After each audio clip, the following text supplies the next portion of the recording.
ये कहानी मनोज नाम के एक युवक की है, जो शहर की चकाचौंध से दूर अपने पुश्तैनी गांव जा रहा था। ये सफर उसके जीवन का सबसे लंबा और भयानक सफर साबित होने वाला था। शाम के 7 बज रहे थे। पुरानी रोडवेज बस अपनी पूरी रफ्तार से रेगिस्तानी रास्तों पर दौड़ आ रही थी। खिड़की से बाहर सिर्फ उड़ती हुई धूल और डूबते सूरज की लालिमा दिख रही थी। मनोज ने अपने कानों में ईयरफोन लगाए और अपनी सीट पर सिर टिका दिया। उसे थकान महसूस हो रही थी। धीरे धीरे बस के इंजन की गड़गड़ाहट उसके लिए एक लोरी बन गई और उसकी आंख लग गई। जब उसकी आंख खुली तो सबसे पहली चीज जिसने उसे चौंकाया वह थी खामोशी। बस रुकी हुई थी। इंजन बंद था। मनोज ने झटके से उठकर चारों ओर देखा। बस पूरी तरह खाली थी। न ड्राइवर था, न कंडक्टर, और न ही कोई सवारी। हेलो, कोई है? मनोज की आवाज बस की टीन की दीवारों से टकराकर वापस आई। उसने अपनी घड़ी देखी। रात के 2 बज रहे थे। बस एक पुराने जर्जर स्टैंड पर खड़ी थी। बाहर धूल भरी आंधी चल रही थी और चारों तरफ सूखा वीरान रेगिस्तान था। दूर कहीं एक बोर्ड लटका था जिस पर धुंधले अक्षरों में लिखा था यमकोट। मनोज अपना बैग उठाकर बस से नीचे उतरा। सामने एक छोटा सा गांव दिख रहा था। मिट्टी के घर, टूटी हुई दीवारें और गलियों में जलती हुई मशालें। अजीब बात यह थी कि इतनी रात को भी गांव के लोग बाहर थे। जैसे ही मनोज मुख्य गली में दाखिल हुआ, शोर अचानक थम गया। कुएं पर खड़ी औरतें, चबूतरे पर बैठे बुजुर्ग और गलियों में घूमते बच्चे, सबके सब ठिठक गए।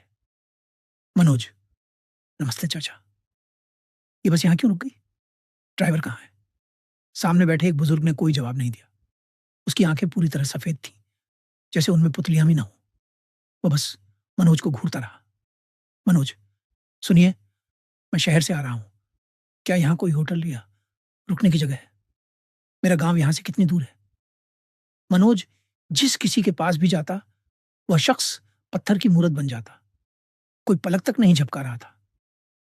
पूरे गांव में एक सड्ढांत फैली हुई थी, जैसे कोई पुरानी लाश कहीं दबी हो। उसने देखा कि एक घर के सामने कुछ बच्चे खेल रहे थे, लेकिन उनके खेलने का तरीका रूह कंपा देने वाला था।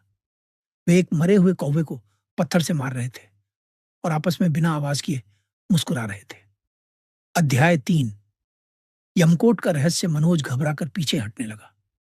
उसने सोचा कि गांव का चक्कर लगाकर देखता हूं, शायद कोई मुख्य सड़क मिल जाए। जैसे जैसे वह गांव के अंदर गया, नजारे और भी खौफनाक होते गए। बलिदान का स्तंभ। गांव के बीचों बीच एक पुराना पीपल का पेड्डर था। उस पर कपड़ों के चिद्दे नहीं, बल्कि जानवरों की खालें लटकी हुई थी। अजीब दावत।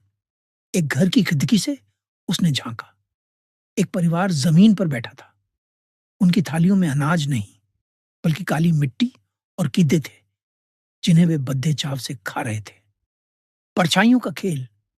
मशालों की रोशनी में लोगों की परछाइयां उनके शरीर से अलग दिशा में चल रही थी। मनोज का दिल सीने को चीरकर बाहर आने को था। उसे समझ आ गया था कि यह कोई साधारण गांव नहीं है। वह सरपट दौड़ता हुआ वापस उसी बस स्टैंड की तरफ भागा। अध्याय 4। दूसरी बस।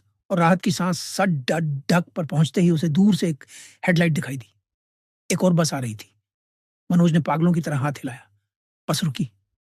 वो बिना कुछ सोचे समझे अंदर चढ़ गया। बस में कुछ सवारियां बैठी थीं, जो चादर उड़कर सो रही थी। मनोज ने राहत की सांस ली।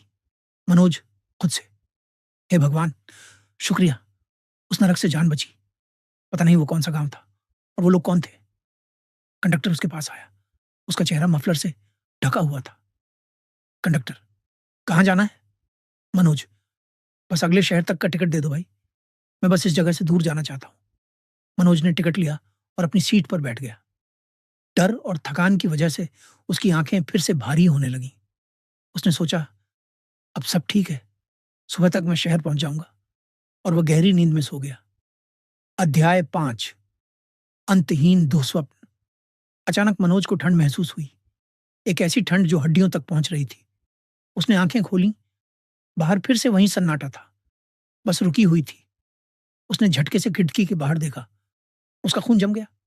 वही रेतीला मैदान, वही टूटा हुआ बोर्ड, यमकोट। वो पागलों की तरह बस में चिल्लाने लगा, नहीं, ये नहीं हो सकता। मैं तो दूसरी बस में चढ़ा था। उसने बगल की सीट पर सोई हुई सवारी का कंधा पकड़ा। भाई साहब, उठिए, देखिए, हम कहाँ आ गए। जैसे ही उसने सवारी के ऊपर से चादर हटाई, उसके गले से चीख भी नहीं निकल पाई। चादर के नीचे कोई इंसान नहीं, बल्कि एक पुराना कंकाल था, जिसने वही कपड़े पहने थे, जो मनोज ने पहने थे।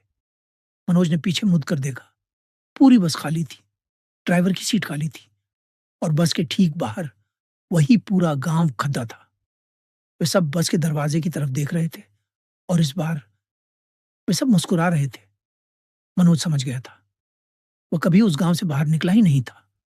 वह उसी बस में फँसा हुआ था, एक ऐसे चक्रव्यूह में जिसका कोई अंत नहीं था।